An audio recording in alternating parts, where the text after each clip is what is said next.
Time now then to take a look at what's grabbing headlines in the world's newspapers, and Alison Sargent joins me here on set. Alison, hello. Hi, Nadia. You're going to be starting us off then with the political crisis in Venezuela that's been making headlines in newspapers all over the world. That's right, and we can start with French paper Libération. Their headline today sort of sums it up. Venezuela has one too many presidents. This is after opposition leader Juan Guaido, the president of the parliament, declared himself the country's interim leader. Libération writes that it's not necessarily the best way to restore democracy in Venezuela, but the paper does criticize Maduro. They say he has really been using populism as a cover to transform the country into a dictatorship, and they conclude that holding new and free elections is the best way forward, the same solution that the EU has been calling for. Now, this political crisis has raised fears over a possible U.S. military intervention. The New York Times writes in their editorial today that that move would be catastrophic by the U.S., especially, they say, if Russia ended up stepping in to counter it. Given the U.S.'s legacy in Latin America, the paper says that the U.S. can only act as part of a broad coalition of South American countries. The best thing to do, the New York Times says, would be to persuade Maduro that he will be protected if he chooses to make a peaceful exit. And the French communist paper already saying that by supporting Juan Guaido, the United States is intervening nonetheless. That's right. L'Humanité is accusing the United States of being behind what they're calling a coup d'etat. Their headline on their front page today reads, "Trump pilots the power grab." The paper writes that the scenario was almost too perfect. They say there's no way that the Venezuelan opposition would really dare to claim power if they didn't already know that they were going to have the backing of the United States. And the paper says French President Emmanuel Macron's support for opposition leader Guaido is scandalous. Now, other papers are also questioning the U.S.'s good intentions in all of this. There's a cartoonist from the Mexican paper La Jornada who shows the U.S. using Guaido as a way of securing control over Venezuela's oil. Venezuela does supply oil to the United States. It's actually one area of the Venezuelan economy that the U.S. has not placed sanctions on thus far. And in this cartoon, Trump is saying, "Of course I recognize the new president of Venezuela." And we can see there that the new president of Venezuela, to him, is an oil pump.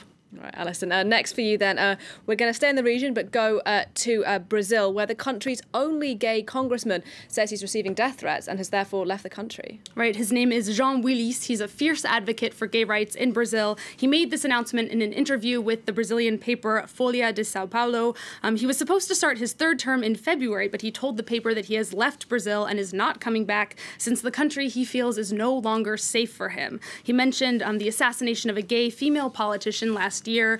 He also said Jair Bolsonaro's election has really changed the country's culture. Bolsonaro has been openly homophobic.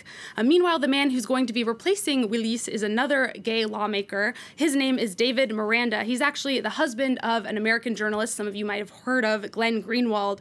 Miranda has vowed to defend the ideals of inclusion and respect. He's actually already tweeted at Jair Bolsonaro. He said, "One LGBT person is leaving, another is entering. See you in Brasilia." Time for something quite different for you now then, Alison. And you're taking a story from here in France, where the world's longest living human is back in the spotlight. That's right, Nadia. You may not have known that the world's, the person who has the record for being the longest living human being is a French woman.